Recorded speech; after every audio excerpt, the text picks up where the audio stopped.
Alhamdulillah, wa salatu wa salam ala Rasulillah wa ba'd. My dear brothers and sisters, whoever you are, wherever you are, today we are facing a very big and serious issue with radicalization, particularly of Muslim youth. This is something that we cannot deny any longer. We have been in denial of this for far too long, and I think it's high time we accept that this is happening.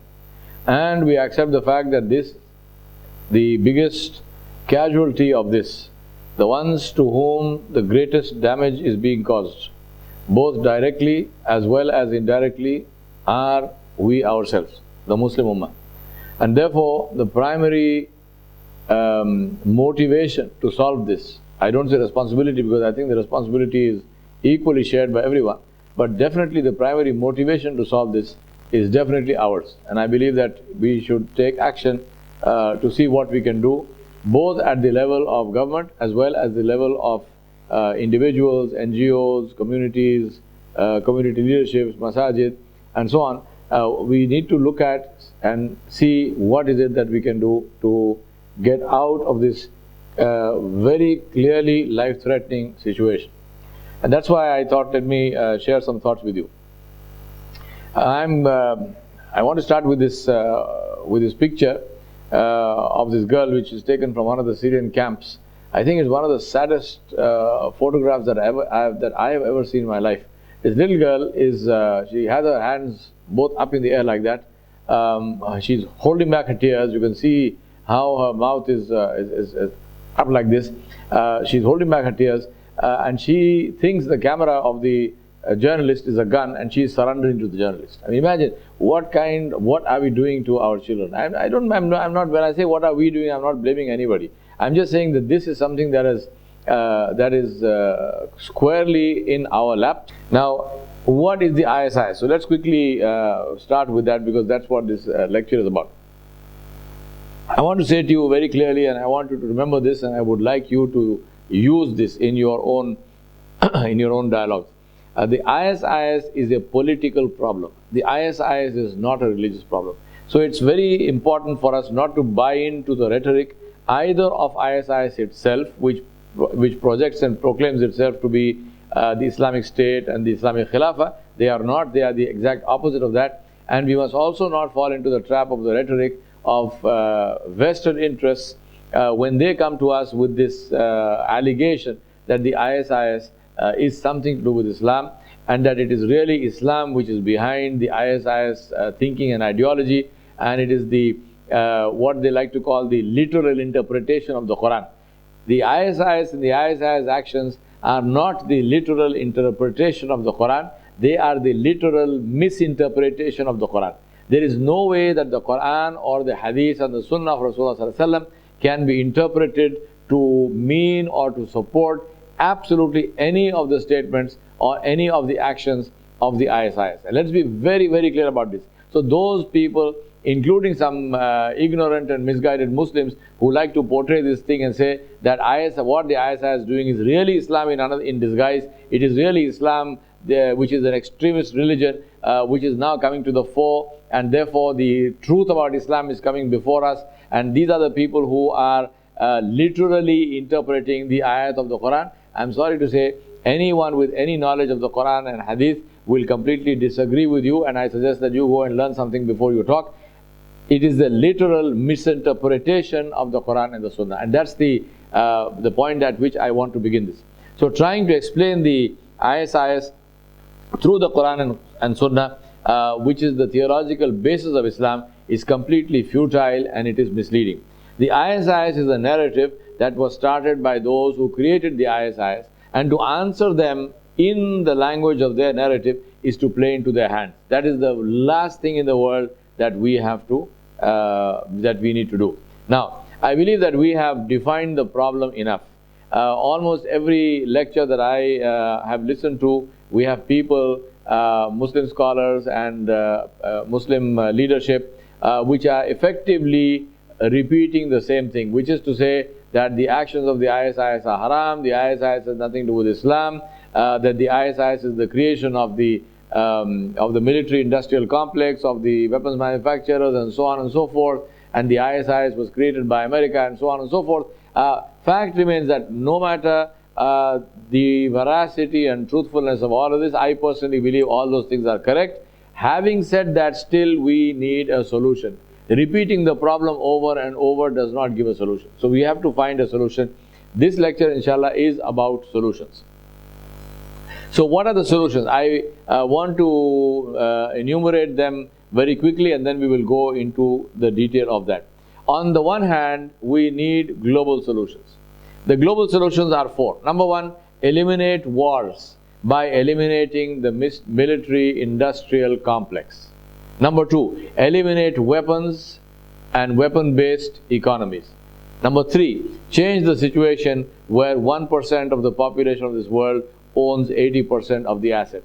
Now you might say, well, this is unrealistic, this is too far-fetched. Let me tell you, 1% owning 80% of world assets is far more unrealistic and far more far-fetched than saying that this thing must change.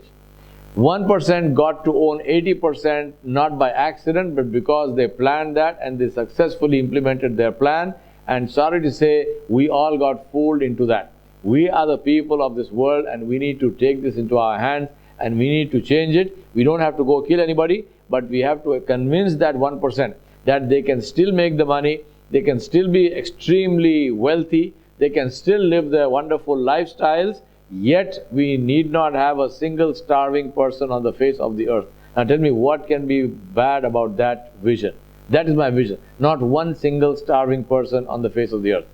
So that is the global solution on the one hand. Yes, I agree with you. The global solution is not in the hands of all of us. It is in the hands of some people, and I hope some of those people at least will watch this video and agree with me and agree to work together.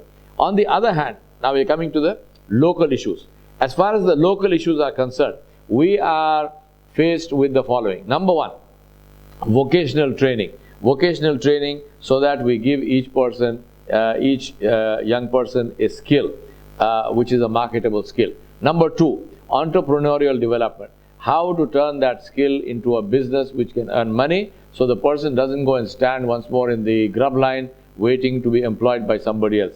Number three, transparent law enforcement, which is done with sensitivity, which is done with police-public participation, where the police is not seen as an alien force, the police is seen as our partners and our helpers in resolving crime.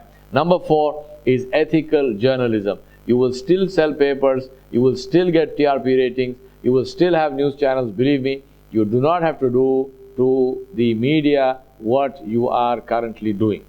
Number five is the Imam Development Program, where we directly address the Imams of this community, the people who lead Salah, the people who are the Khatibs in our masajid, where they will be, we will empower them to become true leaders in every sense of the word, where they become leaders of the community, leading them to on a path that spells goodness for all concerned.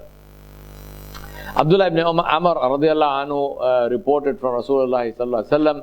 He said, there will emerge from the east some people from my nation who recite the Quran, but it will not go beyond their throats. Every time a faction of them emerges, it will be cut off. The Prophet sallallahu alaihi wasallam repeated this, and on the 10th time he said, كُلَّمَا خَرَجَ مِنْهُمْ قَرْنٌ قُطِعَ حَتَّى يَخْرُجَ الدَّجَّالُ فِي بَقِيَّتِهِمْ. Which means, he said, every time a faction of them emerges, it will be cut off until the Dajjal himself emerges from their remnants. And this is a Sahih Hadith in Musnad Musnad Imam Ahmad. I submit to you that when you are faced with the ISIs, or when you are faced with any such extremist reasoning, and believe me, the Muslims are by no means unique in this, ask just one question, and that question is, who gains and who loses? This question will answer all the rest of the questions, and this question will open your eyes to whatever propaganda may be happening. And believe me, there is a lot of propaganda that's happening. So the question to ask is, who gains and who loses? Let me ask you this question. How logical is it to ask for peace when our economy and financial well-being is based on war? Wars happen for one reason only, and that is because wars make profit. Wars are profitable. They are not profitable for you and me, but they are profitable for the people who are running those wars. ISIS is a highly profitable enterprise. It's an excellent business and it makes a lot of financial sense to those who benefit from it. And that is the reason why it continues, and that is the reason why it is allowed to continue despite the rhetoric that we hear that the whole world is against the ISIS. Just ask yourself this question: if the whole world is indeed against the ISIS, how is it that it is thriving? Loss of life is called collateral damage, not murder, not genocide, not crime, not desolation and degradation of human life, which is what it is. Someone always gains. Let me give you just one example of that. Leslie Stahl in the program 60 Minutes on the 5th of December 1996 interviewed Secretary of State at that time, Madeleine Albright. And he asked Madeleine Albright this question about these American sanctions against Iraq. He said, "We have heard that 500,000 children under the age of 10 have died because of these sanctions." Why did they die? Because hypodermic needles were classified as weapons of war, because medicines were denied to hospitals, because baby food was denied to children, because nappies were denied to children. So children died, not one or two, 500,000 children, 500,000 children died thanks to the sanctions against Iraq long before the first Iraq war. So Leslie Stahl asked this question on 60 Minutes and said, we have heard that 500,000 children have died. That's more children than died in Hiroshima. Is the price worth it? What am I talking to you about? I'm saying that someone always gains. And that's exactly what Leslie Stahl is asking. He said, is the price of the lives of 500,000 children, is the price worth it? Secretary of State Madeleine Albright on the show 60 Minutes on the 5th of December 1996, she says, "I think this is a very hard choice, but we think the price is worth it."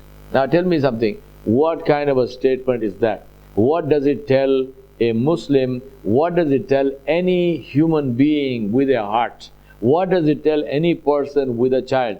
Go look at your own child who is under the age of 10 and look that little child in the eye and say, "I don't care if this child dies, this price is worth it." Say that to yourself. That is the question that the Muslims of the world are asking the people who make these choices, and saying that, are you serious about this thing?